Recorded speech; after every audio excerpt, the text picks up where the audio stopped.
So these parables are protective. And that brings us to Pharaoh. This is a colorful slide, but it's chronological, beginning to end of Exodus, right? These are all in order. Pharaoh determines his own fate. Pharaoh had a hard heart to begin with, right here in Exodus 3. The king of Egypt will not let you go except under compulsion. So I will stretch out my hand and strike Egypt, and after that he will let you go. And right here in chapter 5, but Pharaoh said, here's his response, "Who is the Lord that I should obey his voice and let Israel go? Let the labor be heavier." So God didn't determine Pharaoh's fate. Pharaoh already wouldn't let Israel go long before God did anything to him or even said he would do anything to him. Pharaoh's free will was never changed. So who gets credit for hardening? So in yellow, you're going to read Pharaoh's heart was hardened. In pink, it's going to be Pharaoh hardened his own heart. And in green, it's going to be God hardened Pharaoh's heart.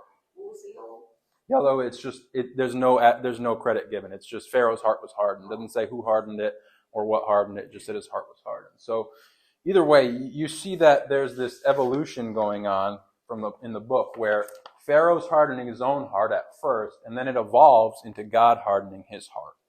So here's the big question. Did God supernaturally freeze or change Pharaoh's heart or will? No. God wouldn't be wrong for even doing that, I wouldn't think. He's not wrong for judging evil in any way that he thinks he deserves. And God's just, and therefore however he judges evil is just and proper.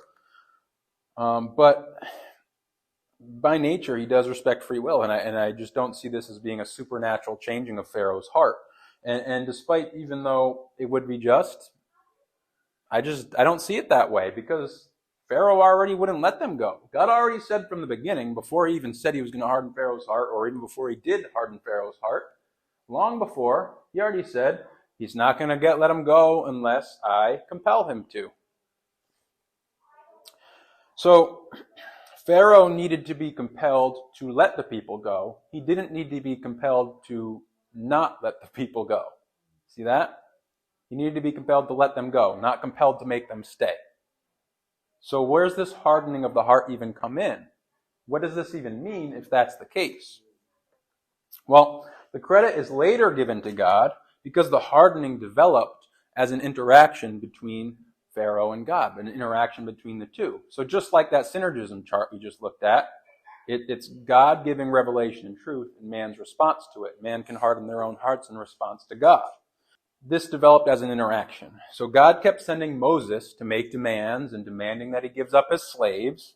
And each plague was an insult to specific Egyptian gods. So you had this battle of the gods going on. And God was provoking Pharaoh to increase stubbornness. That's why he gets credit here. Likewise, I can harden someone's heart by throwing rocks and frogs at them. It's a natural response. It's the same with salvation. God's given credit for salvation, but man plays a free will role in applying faith and agreeing to the covenant system. When they talk about the bondages of sin, you see that bondage. Yeah. The same happens in the book of Joshua. God hardens the hearts of Israel's enemies. God purposely sent Israel into their territory, knowing it would provoke them to war, because God was using Israel and their army to judge these evil leaders and evil nations. But I want to add, these people are never victims. Egypt was not a victim of Pharaoh's choices. 1 Samuel 6:6 mentions this. Why then do you harden your hearts, as the Egyptians and Pharaoh hardened their hearts? So all Egypt was evil and judged. Remember in front of Sodom that God makes it clear to Abraham that he won't destroy the righteous with the wicked. There's this repetitive, poetic type thing. Will you destroy him for this many righteous men, for this many, for this many? God makes it very clear he doesn't destroy the righteous with the wicked.